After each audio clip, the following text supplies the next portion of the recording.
Break के बाद आप सभी का एक बार फिर से बहुत बहुत स्वागत है हमारे खास कार्यक्रम साउल में। डॉक्टर साहब एक और कॉलर जुड़ चुके हैं हमारे साथ।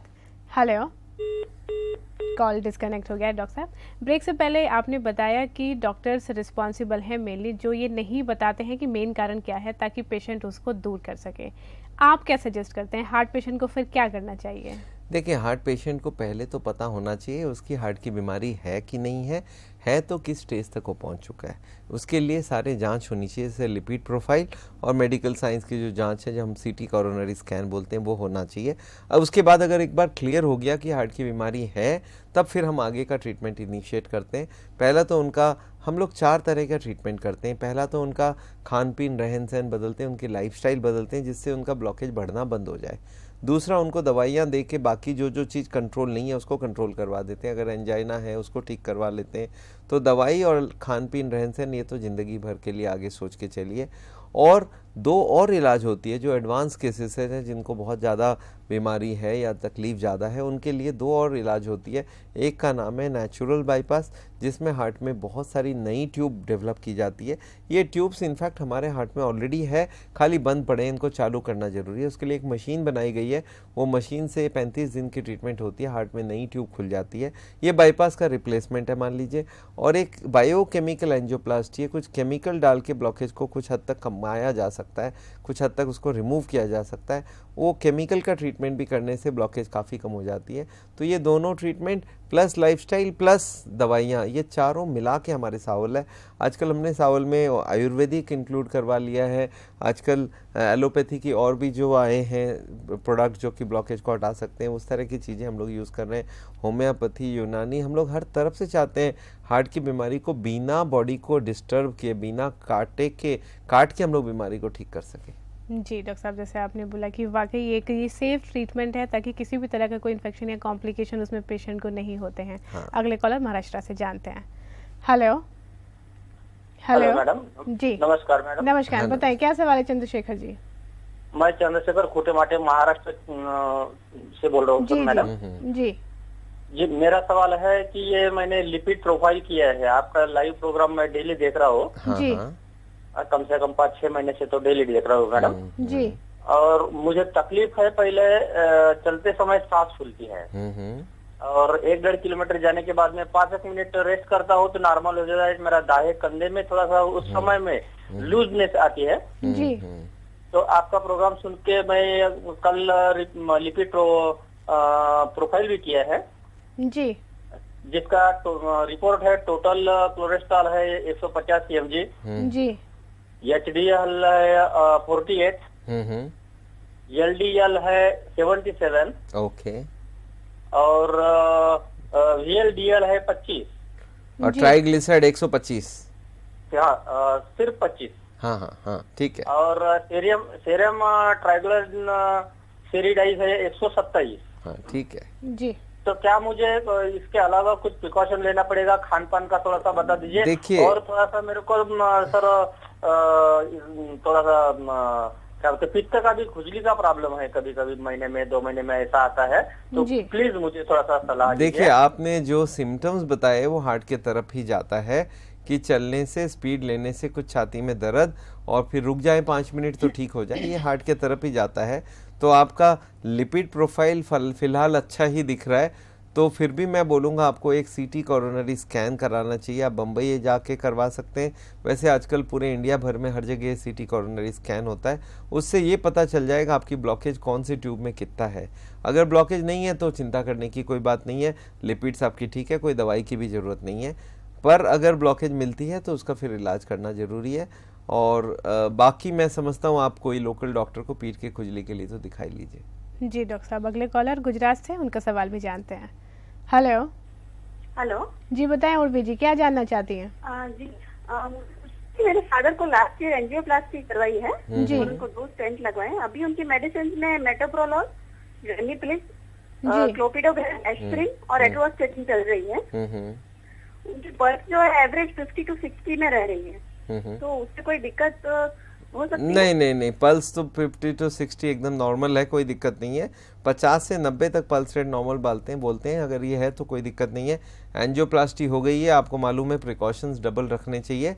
जब भी हमारा कोई अहमदाबाद में कैंप हो आप उनको टच करिए और अहमदाबाद में कैंप जरूर करिए और आगे के लिए प्रिकॉशन रखिए, क्योंकि एंजियोप्लास्टी कब बंद होगी हमें मालूम नहीं है।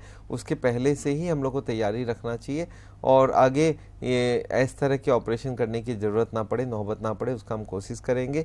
हमारे पास ऐसे ऐसे पेशेंट हैं जो 2-3 साल के अंदर 7-7, 8-8 स्टेंट लगा चुके हैं। तो इसलिए एंजियोप्लास्टी पे ज़्यादा भरोसा नहीं रखिए, खाने पीन रहन सहन के ऊपर ज़्यादा भरोसा रखिए। जो मैं बताता रहता हूँ उसको समझ के ज़ीरो ऑयल का खाना शुरू कीजिए, नॉन-वेज सारा बंद करवाइए और दूध के बना हुआ सारा आइटम्स कट करिए और यही एक असली ट्रीटमेंट है। 35 मिनट्स वॉक, योगा, ये सब चालू कीजिए। जी डॉक्टर साहब, अगले कॉलर एमपी से। हेलो। हाँ जी, नमस्कार डॉक्टर साहब। नमस्कार। बताएं दिनेश जी, क्या जानना चाहते हैं? हाँ डॉक्टर साहब, मैं ये जानना चाहता हूँ, मुझे 10 साल पहले एंजियोप्लास्ट हुआ था और जैसे आपने बताया कि ये एंजियोप्लास्ट बहुत जल्दी बंद हो जाता है, जी। तो इसके लिए मुझे क्या प्रिकॉशन लेना चाहिए? जैसे आप 3 थेरेपी बताते हैं, एक तो पाउच का पाउडर, एक बॉटल के अंदर से जो क्लीनिंग वाली और एक नेचुरल बाईपास। तो मुझे 10 साल हो गए हैं, कोई समस्या नहीं, मैं बिल्कुल वेल टू डू हूँ, लेकिन आगे मुझे क्या प्रिकॉशन लेना चाहिए, प्लीज मुझे गाइड करें। देखिए, पहले तो आपको बधाई दूं, एंजियोप्लास्टी के बाद 10 साल आपकी चली है तो बहुत बढ़िया बात है। आप जरूर प्रिकॉशंस कुछ रखते रहे होंगे और मैं अभी आगे के लिए सजेशन दूंगा कि आप अपना कोलेस्ट्रॉल और ट्राइग्लिसराइड, कोलेस्ट्रॉल 130 के नीचे रखिए, ट्राइग्लिसराइड 100 के नीचे रखिए, ब्लड प्रेशर 120/80 रखिए और शुगर अगर नहीं है तो कोई दिक्कत नहीं है, अगर है तो उसका भी कंट्रोल कीजिए।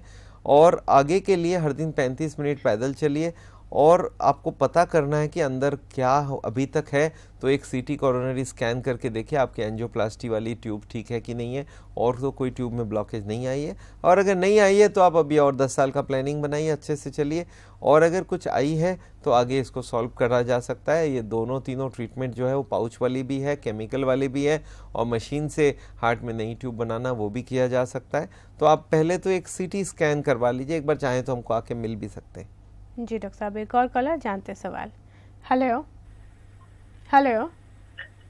हेलो जी बताएं आयुष जी, क्या जानना चाहते हैं? हाँ मैडम, मैं हार्ट का पेशेंट हूँ जी। पिछले 25 साल से। मैंने एक और थोड़े किया था पुणे में। जी।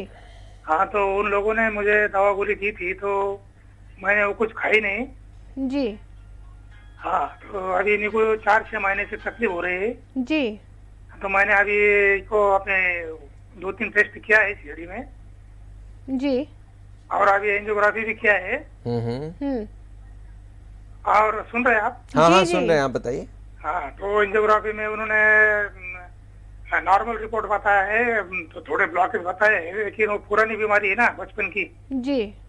इसलिए उन्होंने ऑपरेशन के लिए मना किया है, ऑपरेशन होगा नहीं। जी। तो अभी जी डॉक्टर साहब, क्या कर सकते हैं? देखिए, ऐसा केस है जहाँ पे आप बोल रहे हैं एंजियोग्राफी में बता रहा है ऑपरेशन नहीं हो सकता है, या तो ब्लॉकेज बहुत ज़्यादा कम है या ब्लॉकेज बहुत ज़्यादा है या कोई उसके संग वाल्व की डिफेक्ट भी हो।